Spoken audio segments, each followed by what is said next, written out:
안녕하세요, 전주입니다. 티모 베르너는 어떤 선수인지 한번 알아보도록 하겠습니다. 우선 이 선수의 장점은 폭발적인 스피드, 마치 한 마리의 야생마를 연상케 하는 빠른 스피드가 장점인 선수인데요. 공격수에게 있어 최고의 재능이라고 생각하는 이 스피드를 가진 선수는 아이러니하게 골 결정력과 볼 트래핑이 최대의 약점입니다.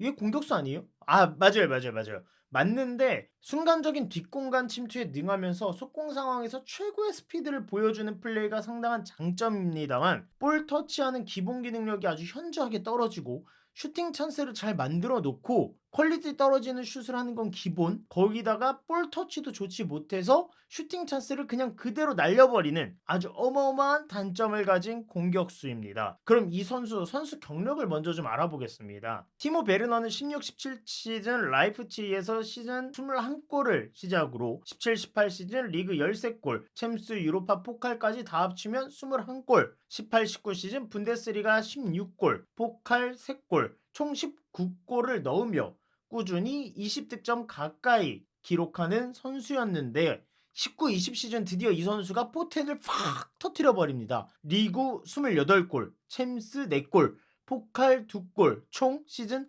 34골을 기록하며 약 730억의 이적료로 첼시로 이적을 합니다. 근데 이 선수 이전 인터뷰에서는 EPL에서 누가 제일 좋아요? 물어봤더니 저는 맨유랑 리버풀이 제일 좋은데요? 해놓고 결국엔 가는 건 첼시? 계약 기간 4년 플러스 1년으로 730억의 이적료를 라이프치히한테 선물로 주고 첼시로 이적합니다.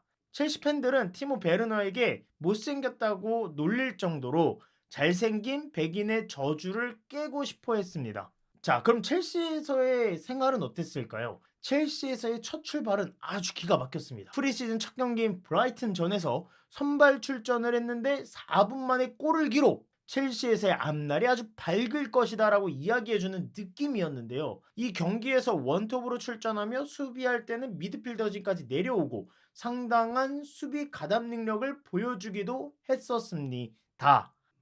21 시즌 램파드 감독은 부상으로 빠진 퓰리식 선수 대신에 왼쪽 윙포워드로 사용하려고 했었고 실제로 그렇게 기용을 했었습니다. 물론 이 선수가 공격을 해서 스트라이커에서도 공격을 풀어나갈 때 오른쪽보다는 왼쪽을 통해서 돌파를 하거나 왼쪽을 많이 사용하는 모습을 보여주긴 했었었는데, 결국엔 스트라이커를 왼쪽 윙포워드로 사용을 하다 보니 왼쪽 윙포워드에서 나온 경기들은 경기에 미치는 영향력도 많이 떨어졌고 가끔가다 나오는 찬스도 이 선수 기본기 능력이 떨어지다 보니 골로 연결시키지 못하는 모습을 보여줬습니다. 결국에 그렇게 되니까 자신감은 점점 떨어지고 게임 플레이하는 의욕이 떨어졌다고 해야 되나? 아니면 그냥 게임 자체를 열심히는 하는데 뭔가 안 풀렸어요. 첼시에서의 첫 데뷔골은 10월 17일 낮 경기에서 데뷔골 및 멀티골을 넣는데 성공합니다. 이 경기에서 하베르츠의 골까지 도우며 무려 2골 1도움으로 맹활약을 했는데요. 하지만 팀은 후반에 보여준 어마어마한 수비진과 케파의 극악무도한 플레이, 수비와 골키퍼의 호흡이 맞지 않는 모습을 보여주며 3-3으로 무승부를 기록합니다. 이후 시즌 중반으로 넘어갈수록 상당히 많은 출전 시간을 소화함으로 인해 체력적인 한계를 보이기도 했고요. 왼쪽 윙포워드로 출전하는 시간이 점점 늘어나면서 플레이하는데 어려움을 또 보여주기도 했습니다. 그러면서 점점 나락으로 가는 건 폼이요. 과연 이 선수한테 쓴 730억은 공중분해되는 건가 싶었는데, 이후 램파드 감독이 경질이 되고 투엘 감독이 첼시의 감독이 되었습니다. 이후 투엘 감독의 데뷔전이었던 20라운드 울버햄튼 경기에서는 일단 결장했으나 21라운드 벌리전에서 에이브러임이랑 투톱으로 선발 출전을 하는 모습을 보여줬습니다. 떨어진 폼은 쉽게 회복되지 못하면서 골 결정력도 안 좋아져 그나마 장점이라고 했던 움직임조차도 좋지 않은 모습을 보였는데요. 이후 23라운드부터는 조금씩 투엘 감독이 오고 나서부터 달라진 모습을 보이는가 싶은 모습을 보일 정도로 아주 조금씩 경기력이 올라오는 모습을 보이기 시작했습니다. 23라운드 셰필드전 같은 경우는 마운트의 선제골을 어시스트하기도 했고 열심히 뛰어다니면서 PK 유도도 하고 득점은 하지 못했지만 팀의 승리에는 기여하는 모습을 보여주면서 매치 MVP에도 뽑혔습니다.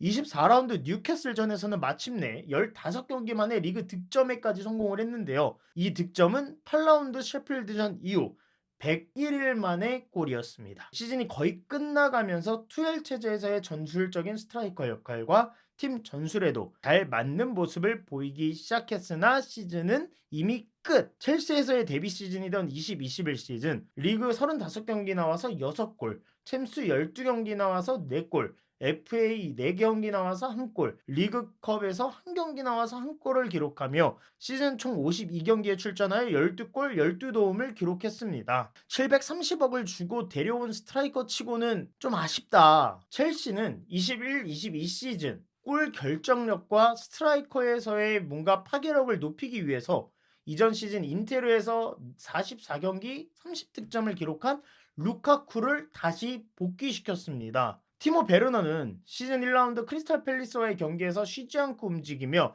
공격 진영에서의 전방 압박, 뒷공간으로의 침투, 거기다 플레이메이킹, 적극적인 수비 가담까지 아주 활발한 모습을 보여줬습니다. 이후 매경기 좋은 움직임을 보여줬으나 마무리하는 능력, 골 결정력이 조금 부족한 모습을 보여주기도 했었는데요. 조금씩 회복하나 싶은 순간 10월 20일 챔피언스 리그였습니다. 말매전에서 햄스트링 부상을 당하며 그나마의 장점이던 빠른 스피드, 이 주력까지 사라진 모습을 보이기 시작한 베르너였는데요. 시즌 30라운드 사우스햄튼전에 멀티골을 기록하며 5개월 만에 리그 득점을 기록하기도 했습니다. 이후 챔스 8강 2차전 레알 마드리드와의 경기에서도 선발 출장하면서 경기 내내 좋은 움직임과 마운트의 선제골 어시스트, 그리고 직접 골까지 넣으면서 레알 마드리드를 탈락까지 몰고는 갔는데 그 연장전에서 실점하면서 팀은 탈락했습니다. 이후 코로나로 인한 25라운드 아스날과의 순영 경기에서 한 골을 기록하면서 폼이 오른 모습을 또 보여주기도 했었는데 거기까지였습니다.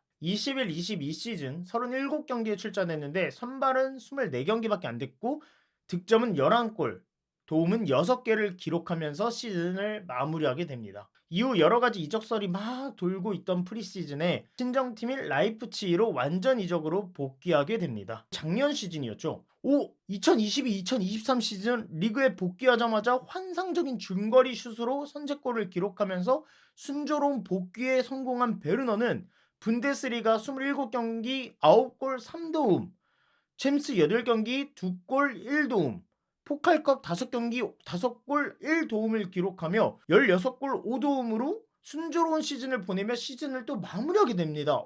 이러면은 분데스리가 가서 완벽하게 회복한 거 아닌가 싶은데 이번 시즌 현재는 폼이 많이 떨어져서 팀에서도 네 번째 공격 옵션이고 주전 경쟁에서 완전히 밀려버렸고 교체로만 거의 출전하면서 아직 200분 정도밖에 뛰지 못했고 골은 2골을 기록하고 있습니다. 라이프치히에서 전력 외로 분류되고 있는 13경기 동안 평균 출전 시간이 28.5분, 그리고 2골을 기록 중인 티모 베르너가 이적을 추진하고 있기에 그럼 과연 괜찮은 영입이 될까요? 제 개인적인 생각은 베르너가 원톱에 위치하면서 뒷공간으로 찔러주는 패스 등을 노리게 된다면 지금보다는 득점과 가장 가까운 한 개의 옵션을 추가할 수 있지 않을까라는 생각을 하게 됩니다. 티모 베르너가 왼쪽 사이드로 나가면서 수비를 끌고 나가면서 그 공간을 또 만들어줄 수도 있고, 이 티모 베르너의 장점 중 하나가 수비 가담도 잘하고 공격수 치고는 수비 가담도 잘하고 활발한 움직임을 보인다는 장점이 있거든요. 전방에서 압박도 잘해주고 상대 수비진을 계속 흔들어줄 수 있고 왼쪽과 스트라이커에서 움직임을 통해서 상대 수비를 혼란스럽게 할 수 있는 옵션,